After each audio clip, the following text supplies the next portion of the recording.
And welcome to Greater Jackson Business Beat. We are honored to be in the King Edward Hotel, which is actually the Hilton Garden Inn. And of course, everyone knows that the King Edward has some apartments. And in one of those apartments is a man who just this morning qualified to run for governor of the state of Mississippi, Mr. Bill Luckett from Clarksdale. Bill? Hey, Jack. Congratulations. Thank you for coming upstairs here and enjoying this view from the 12th floor. This is quite a momentous day for you, for the campaign. I mean, it's no secret that you were running for governor. Now it's official. Tell us, why in the world would you throw your hat in? Everybody knows the name Bill Luckett as a successful attorney, successful businessman. You have a well-known partner, an actor, some guy named Morgan Freeman. Have a couple of very fine establishments in Clarksdale. Why in the world would you run for governor? Well, I had some friends start suggesting this back about 2.5 years ago, early fall of 2008. And I said the same thing to them when they said, Bill, have you thought about running for governor? And I said, why in the world would I do that? Well, they bugged me about it, and they kept bugging me. And they said, no, seriously, you need to look at this. We could use your help. We could use someone with your talent in the governor's office. I mean, we have nowhere to go but up, and you can take us there. Well, I didn't jump right in. I took about 6 to 9 months to study the situation. I called on my friend now, and has been for a while, William Winter, right. Dick Malpas, Pete Johnson, Jack Reed. I called on people I have known in my now other life and asked them what it was all about. What was your experience like? You know, most of those people lost. William Winter was successful. Right. But I got a take from a lot of different angles. And, you know, they told me it would be grueling work, lots of ups and downs, a lot of sacrifice. But in the long run, even those who lost said it was a rewarding experience. So I didn't get in this to lose, but coming from all the perspectives that I had, I decided, all right, now let me see now what I can bring to the table. And I looked over my background, because I've never done anything in my life with an idea or an eye of running for office. But I have an officer in the military background.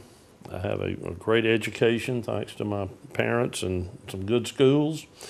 I have a work ethic background as a house painter primarily, but I've been a janitor and a farmer worker and a carpenter, 2-bit, and a little bit mechanic.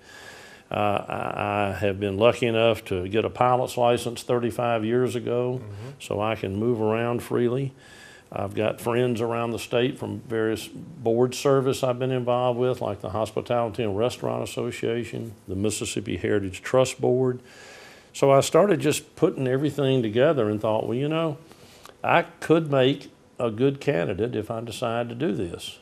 And with a little more prodding, with the blessing of Francine, my wife, and with some disappointment expressed by my grandchildren, but nevertheless, I thought on balance, this is something that I need to do, not for me, but for all of us. For the state. If we can make Mississippi a better place for most all of us and make this pie bigger, everybody's slice is bigger, and we can. I've gotten along with people well. I've learned about different industries from being involved in them, and I thought, okay, I'm pretty much decided to do this. So in the summer of 2009, I went ahead and announced that when the time came to qualify, I would qualify. But I've been actively out there working, campaigning, if you will, now for about a year and a half. Well, Bill, before we get into specifics of your plank and what you'd want to do to improve the state, you're running as a Democrat, and there is just recently we had a few members of the Democratic Party shift allegiances. There has been more of a swing to the right nationwide. Is that going to be an uphill battle for you in this state, which at one time predominantly Democrat, as you know, but now those numbers have switched dramatically? I think people are hungry for a new vision, and I think some of these elections of late have reflected more of a change really than they have a party allegiance.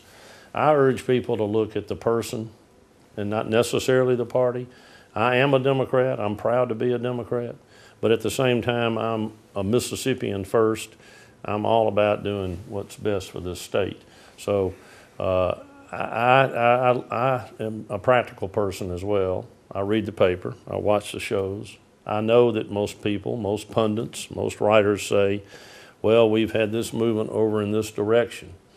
But I think that was in response to old ways not working more than it was to party shifts, really. Would you classify yourself as a conservative Democrat, a liberal Democrat, or do you skew or defy any kind of categorization? You know, if there were a test and you could go mark the spots and then get to the end and add it up and it would put you on a scale, I'd take that to find out exactly.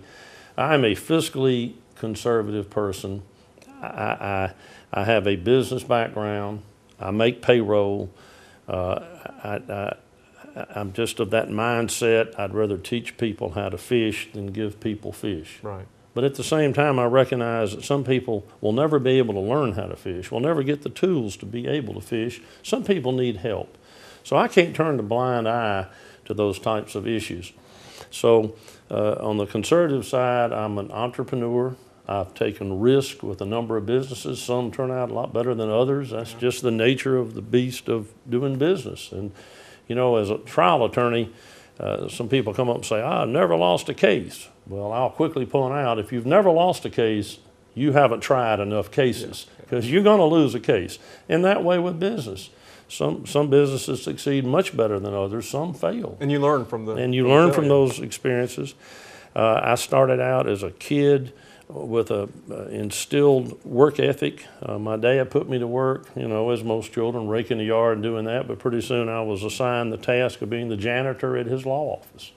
I remember many a day polishing a green tile floor with Johnson's paste wax down there and buffing it out, listening to a football game on the radio on a Saturday.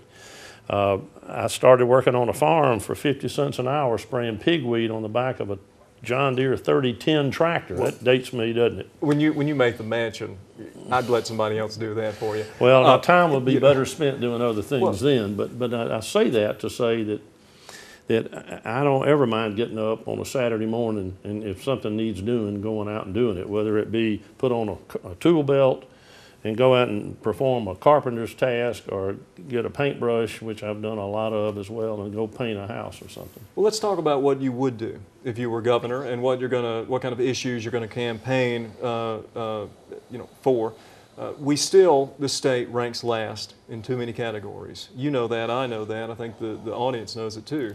Education, our workforce training, our manufacturing-based bill. Do you have some specifics that you could discuss with our viewers, what you would do as governor? I do, and you're exactly right. We rank first in too many bad things and last in too many good things. And we have held those rankings for decades. For decades. I wrote a paper in 1968 when we were #1 in poverty. We're still #1 in poverty now. At our number 50 spot in education, we're losing ground to number 49. Now, here's some ways to attack it, and none of them are short, soundbite, simple answers. There's nothing simple about approaching the problem we have overall with education. We've got bright students, we've got some excellent teachers, and you wonder, why are we ranked last?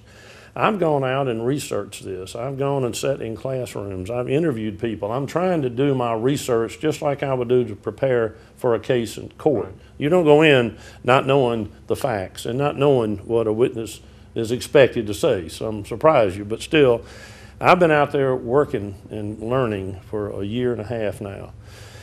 The approach we've got to take to education is a multifaceted one. #1 on the list, though, is teaching parents, and perhaps some older children too, the value of an education. A lot of people don't put value on an education. If you don't put value on something, if it's not something you want, then you don't try real hard to get it often.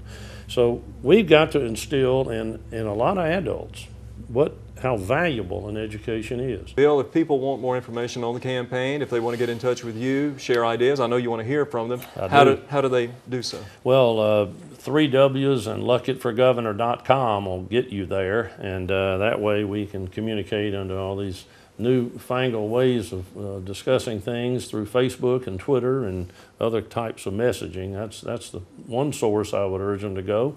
Otherwise, they can call me. They call my law firm in Clarksdale, and they can put them in touch with me. I want to hear from people. I'm new to this, obviously. I'm not a career politician. I'll make my share of mistakes, but I do want to hear from people and what's on their mind, and so I can better serve. And you'll be on the road, I guess, from here on out for several months. I am been on the road a lot, and I'll stay on the road a lot. Yeah. Well, Bill, Yeah. thanks for being on Greater Jackson Business Thank you, Beat, Jack. and it's an honor. You're a dear friend, old friend. Good luck to you. Thank you very much. Thanks so much, Bill. Thanks so much for watching Greater Jackson Business Beat on Local 98. Remember, we're the only locally produced TV show promoting and showcasing entrepreneurs in the metro area.